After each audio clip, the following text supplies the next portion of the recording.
Adrien, bonjour. J'ai pensé que comme tu étais très occupé, que tu passes beaucoup de temps en voiture apparemment, t'aiderait peut-être que je te fasse un rapide pitch sur chacun des thèmes de ce prochain voyage. Bon, bien sûr, ça ne ferme pas la porte à d'éventuelles questions et autres échanges avant votre arrivée ou pendant votre voyage. Donc, première visite, la visite de chez Monsieur Toine, qui élève des canards. Donc là, je pense qu'on parle du programme microcrédit. Pourquoi microcrédit? Parce que bon, les gens ont besoin de capital, que les banques ne sont pas intéressées à prêter de petites sommes. Grosso modo, en dessous de 1000 euros, ça ne les intéresse pas. Les petits paysans, eux, ont très peur de s'endetter, de perdre un terrain qu'ils devront mettre en garantie, sans compter les pots de vin, les paperasses, etc. Donc les usuriers prêtent couramment à des taux.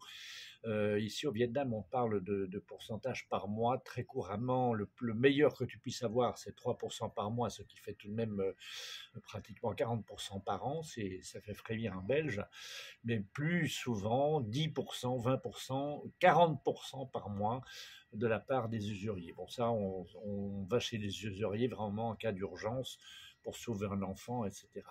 Donc le microcrédit, pour nous, c'est une arme très efficace. On a quelques critères. Bon, c'est des montants, euh, comment dirais-je, à la tête du client, vraiment selon les besoins, vraiment après un dialogue avec l'emprunteur et l'emprunteuse, parce que c'est presque toujours aux femmes que l'on prête, des investissements qui ont été donc décidés par consensus et de petites sommes, hein, de l'ordre de 100 euros pour le premier prêt. Ça tourne vite. Bon, élever des porcs, par exemple, ou élever des canards, des poules, ça prend 3, 4, 5 mois. Donc, dès qu'on récolte, on rembourse et on repart sur un nouvel investissement. Donc, faible risque. Et même si les rendements, je veux dire, les bénéfices ne sont pas énormes, ce n'est pas grave. Ce qui est important, c'est que ça tourne vite et que au bout de 1, 2, 3, 4 ou 5 ans, les gens soient sortis de la grande pauvreté. Voilà donc pour la première visite. La deuxième rencontre, c'est avec une jeune étudiante, une fille. Alors pourquoi l'éducation sexuelle dans les écoles? En fait, on est parti sur le thème du genre parce qu'on s'est rendu compte que les plus pauvres des pauvres sont souvent des femmes battues, des femmes dont le mari était parti et donc qui avaient seule charge de la famille. Donc, on a d'abord commencé à travailler dans les villages, mais en fait, on s'est rendu compte que s'il fallait aller en amont, parce que c'est inconsciemment, les femmes acceptent trop facilement donc les violences et disent bon voilà les hommes nous battent et c'est comme ça et il faut leur demander pardon quand ils nous battent. Donc on a commencé à travailler dans les écoles. Pourquoi dans les collèges et pas dans les... Pourquoi la fourchette 12, 13, 14 ans et pas au-delà? Parce qu'en fait, c'est à ce moment-là que les enfants font face à la puberté, sont très perplexes, ont beaucoup de soucis et personne ne les aide, donc ils sont très attentifs et en demande. Il faut savoir que à peu près 20% des filles au lycée, donc 15-18 ans, ont recours à l'avortement. Ce qui vous donne une idée en fait, du manque d'information et des violences subies donc par les filles et plus tard par les femmes.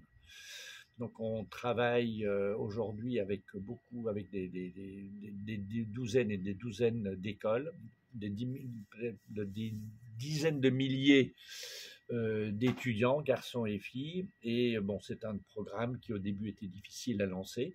Les parents étaient un peu réticents, mais maintenant, au contraire, ils sont en très forte demande parce que la seule source d'information, c'est le plus souvent, en fait, c'est Facebook, quoi. C'est pas du tout intéressant pour les enfants.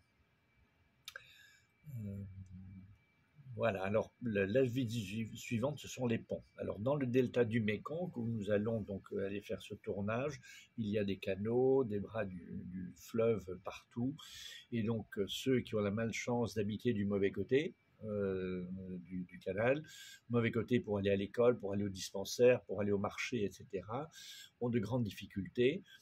Souvent, le seul point de passage, c'est un pont de singe. Un pont de singe, c'est deux bambous. Et donc, les enfants qui sont trop petits ne peuvent pas attraper le bambou du dessus. Et donc, ils restent à la maison, ils démarrent l'école avec 2, 3 ou 4 années de retard. Si tu veux vendre ton cochon, évidemment, un pont de singe, ça ne va pas. Il faut attendre le marchand qui va passer avec sa barque et qui t'imposera les prix. Donc tu vas faire des pertes en fait sur ton investissement. Et au contraire, si tu veux aller acheter quoi que ce soit au marché, eh bien donc tu ne pourras pas passer avec une mobilette, tu vas y aller à pied, donc c'est compliqué. Tu vas plutôt acheter ça à la marchande qui va passer aussi avec sa barque et qui demandera, et bien entendu, des prix supérieurs à ceux du marché. Il n'y a pas de discussion possible, pas de marchandage possible. Donc les villageois nous ont demandé très tôt de construire des ponts et le principe sacré de Mécampus, c'est toujours la participation locale. Donc notre réponse a été, vous, qu'allez-vous faire? Et il nous a répondu très très vite, on va financer, nous les villageois, on va financer les 2 tiers, voire les 3 quarts de chaque ouvrage. Et ce que l'on constate après, c'est que maintenant on a construit plus de 430 chemins et ponts au fil des années, c'est que le niveau de vie a considérablement augmenté, que les enfants vont plus vite à l'école, qu'ils ont meilleur accès aux dispensaires, etc. Donc c'est un grand succès et les villageois nous sont vraiment très reconnaissants. Il y a des demandes toujours très fortes pour toujours plus de ponts et plus d'amélioration des chemins. Alors, la visite suivante, c'est l'élevage de porc. Donc, on a loupé dans le programme écrit, mais l'équipe le complète. Donc, ça va être ajouté. Élevage de porc, bon, ça c'est bien entendu pour beaucoup de paysans n'ont pas assez de terre. Donc, l'élevage, que ce soit des poules, des canards, élevage de poissons, etc., c'est toujours très très important comme complément de revenus. Mais les porcs, bon, c'est extrêmement polluant, ça sent mauvais, mais aussi ça dégage des quantités astronomiques de gaz méthane, le gaz méthane étant 21 fois plus dangereux pour la couche d'ozone que le CO2. Donc le gaz méthane est un vrai problème. Donc on propose le biogaz. Le biogaz a beaucoup d'avantages. D'abord pour la cuisinière qui ne doit plus aller acheter du bois ou des bonbonnes de gaz, donc ça fait une économie. On brûle le gaz méthane dégagé par les porcs et donc on sauve aussi des arbres dans la mesure où un ménage qui a recours au bois de chauffe, eh bien, il va couper un arbre chaque mois. Donc on a installé plus de 3000 biogaz. Quand je dis nous, c'est en fait nous avons incité, nous avons expliqué aux paysans comment faire, etc. Et aujourd'hui, ce programme fonctionne tout seul parce que la technique est extrêmement simple. L'investissement est aussi très très modeste, c'est de l'ordre de 60 euros qui est récupéré. En fait, qu'est-ce que je raconte? C'est pas, oui, 60 euros, qui est récupéré en moins d'un an. Hein. Donc, avec le gaz dégagé par le porc qui est collecté dans un réservoir puis dirigé vers la cuisine, eh bien, on n'a plus besoin d'acheter quoi que ce soit. La porcherie sent beaucoup moins mauvais, donc une grosse économie. La visite suivante est celle de Madame Nium. Alors, c'est pas la dame avec qui on aurait préféré de faire cette rencontre, mais c'est Madame Hung, donc elle habite beaucoup trop loin. Donc, on va parler avec Madame Nyum, que je ne connais pas bien, et qui va parler donc des violences domestiques à l'encontre des femmes. Donc, on estime grosso modo qu'un ménage sur 2 a un problème d'alcool et qu'un ménage sur 4 ou un ménage sur 5 a des problèmes de violence suite à la consommation de bière ou d'alcool de riz. Et donc voilà, donc on fait des formations, on aide les femmes comme Madame Nyum ou Madame Hung, etc., à proposer un refuge pour les femmes qui souffrent de violence pour qu'on puisse raisonner les maris et puis essayer de faire baisser la tension dans les villages. Visite suivante encore, on est là toujours au 2e jour, c'est la visite numéro 5. Donc ça va être une une station de pompage ou une écluse, je ne suis pas très sûr. Donc il faut savoir que la mer monte, ça tout le monde le sait, que le delta, eh bien voilà, c'est très très bas par rapport au niveau de la mer monte à peu près d'un centimètre par an, mais pire, le delta s'enfonce d'à peu près 3 centimètres par an. Et pourquoi s'enfonce-t-il?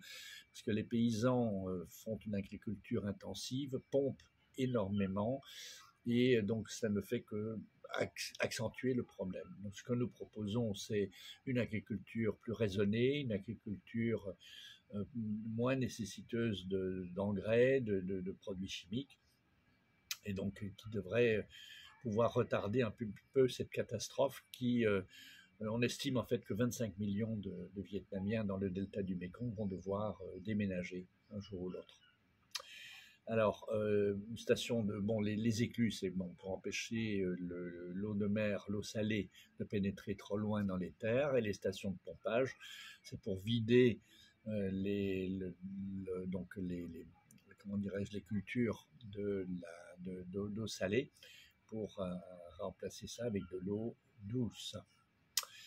Alors, on se dirige maintenant vers le 3e jour. On va visiter justement un potager protégé.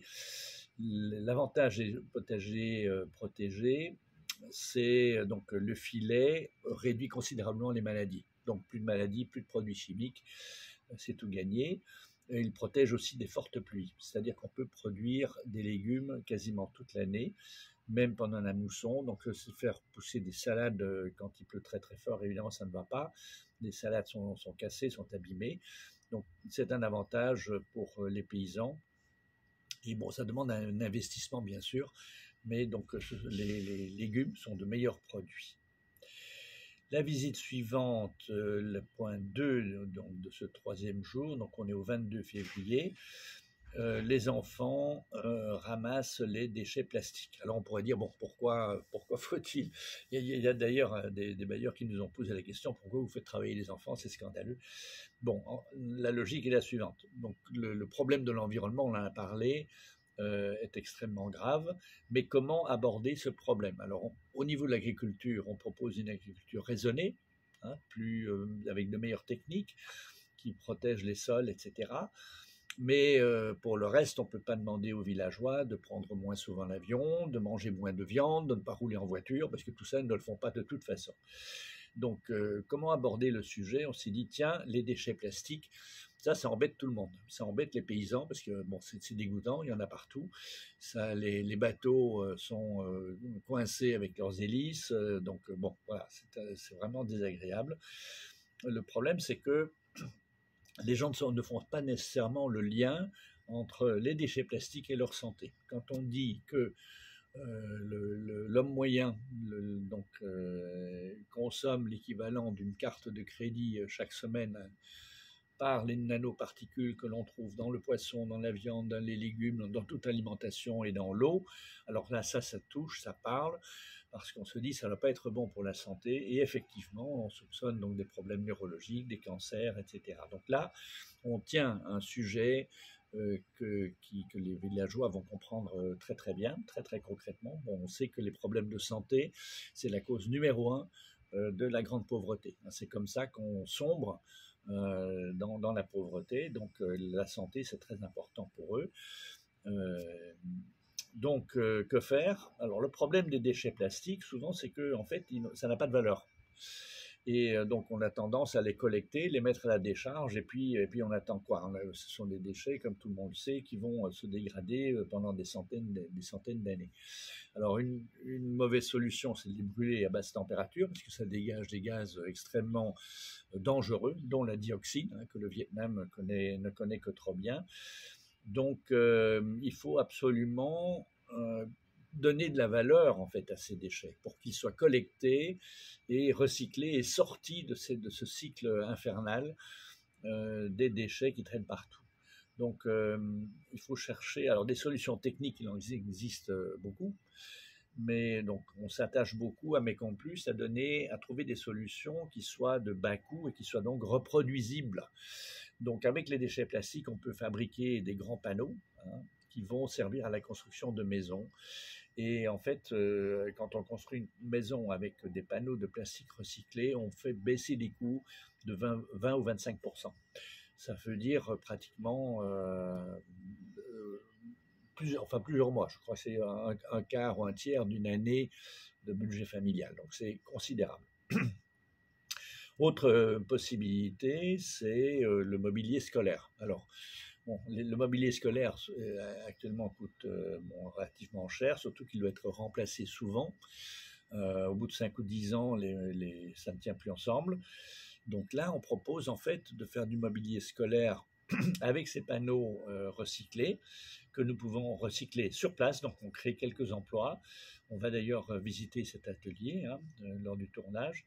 Et ces meubles donc sont moins chers, plus robustes que les meubles traditionnels. Donc, super, on est gagnant sur tous les tableaux. Bon, évidemment, maintenant, il faut convaincre l'administration d'acheter ces meubles-là. Et donc ça prend évidemment un peu de temps. Alors, voilà, donc on va visiter une école, on va visiter une classe avec ces meubles. Et puis on va aussi aller dans une école voir les enfants qui se brossent les dents. Alors, on pourrait se dire, bon, pourquoi les brosser les dents, c'est un peu accessoire peut-être par rapport à tous les problèmes rencontrés par les paysans, les villageois. En fait, pas du tout. C'est, je veux dire, d'un point de vue de développement communautaire, de santé communautaire, si on touche les enfants, eh bien évidemment, les parents aussi suivent, toute la communauté est enthousiaste et suit le projet. Donc c'est ça la logique. Et donc évidemment, donc des enfants en bonne santé, c'est un atout. Se brosser les dents, ça ne coûte pas cher. Et ça peut vraiment améliorer, de bonnes dents peuvent vraiment améliorer la santé des enfants. Donc là, ce que l'on fait, c'est donc former les instits, donner un tout petit peu d'équipement, améliorer la pédagogie, et puis après c'est la pratique. Et donc la première année on aide, la deuxième année on aide un peu moins, et au bout de 5 ans on n'aide plus du tout. Et ce que l'on voit, c'est que en fait l'impact est durable pour les enfants, pour les écoles et en fait pour toute la communauté. C'est un énorme succès. Donc on touche là chaque année plus de 100 000 enfants dans les écoles primaires et maternelles. Et bon, je crois que c'est un programme d'un coût extrêmement réduit, avec un gros impact. Bon, une question qui peut être posée, bon, qui donne les brosses à dents? Ben, mais nous, on ne les donne pas.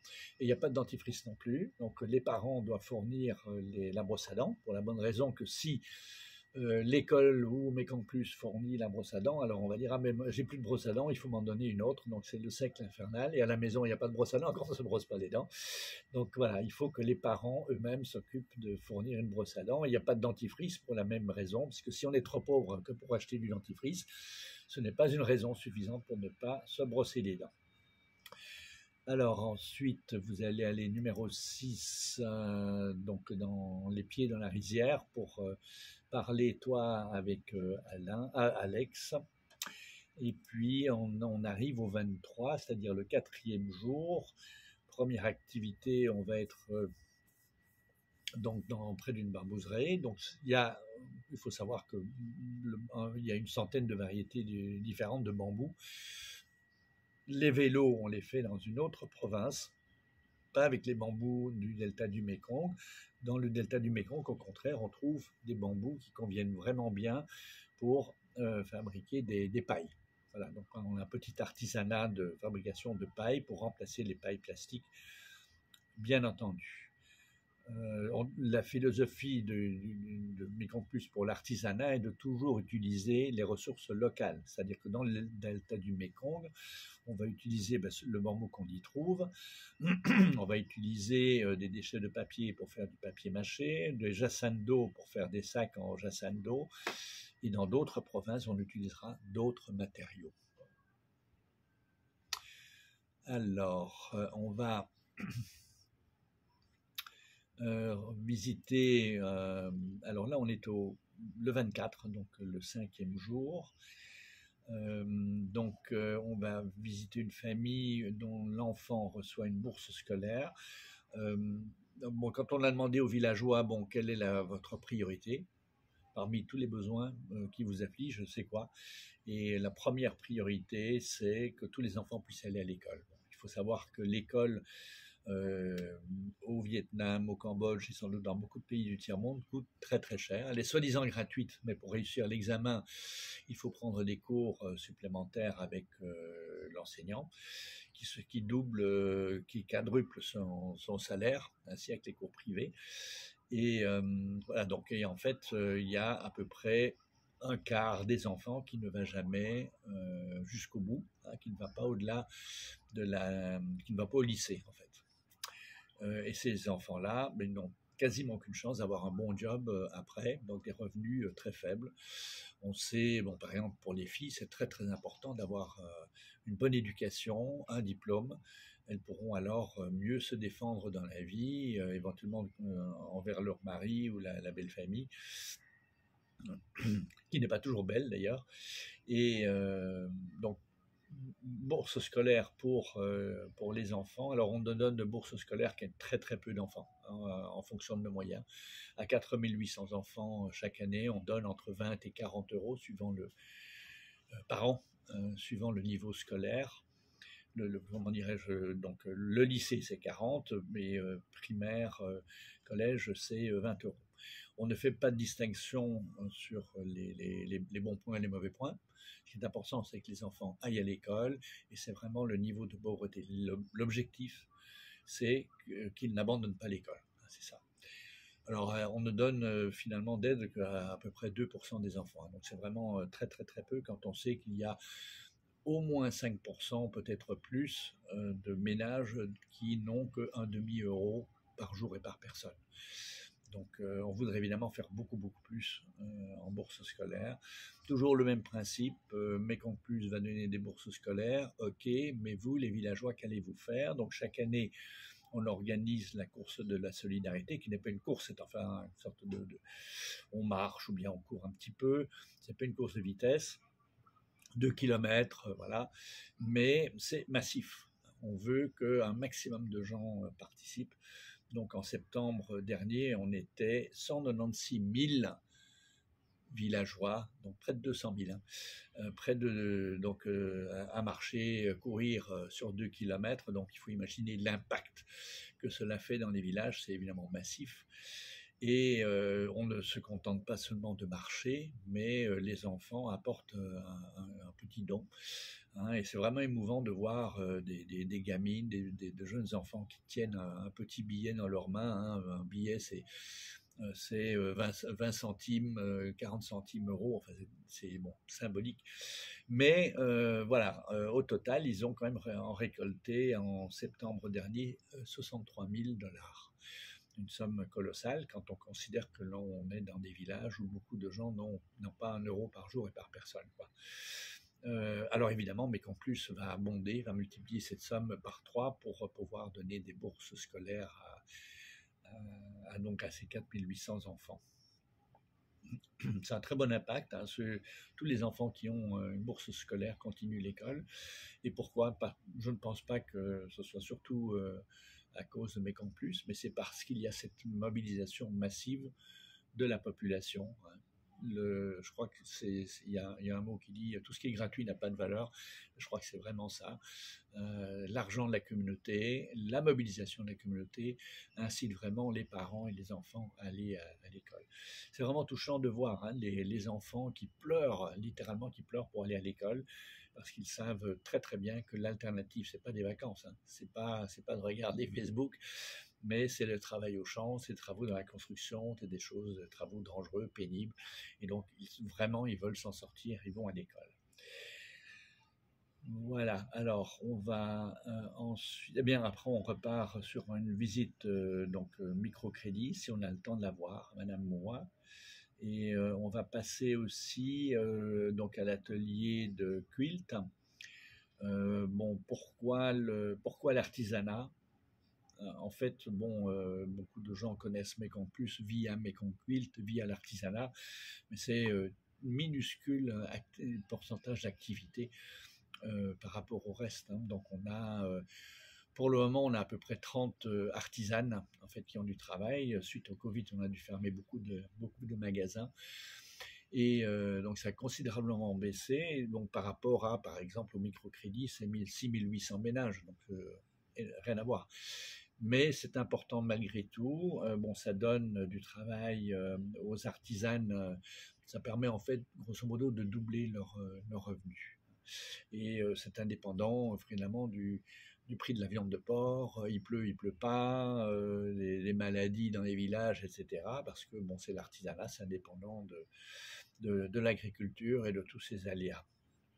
Donc ça donne aussi une très bonne visibilité à mes campus, et donc des gens qui ne sortent pas de Saigon ou de Phnom Penh ou de Hanoï disent ah oui, mais Conquille, il t'en connaît, et donc ça nous donne à nous une possibilité de parler des projets, de les inviter à faire un tour sur les projets, sur nos vélos en bambou, etc. Voilà. Bon, mais de nouveau, si tu as des questions, n'hésite pas. J'espère que ce pitch a été utile.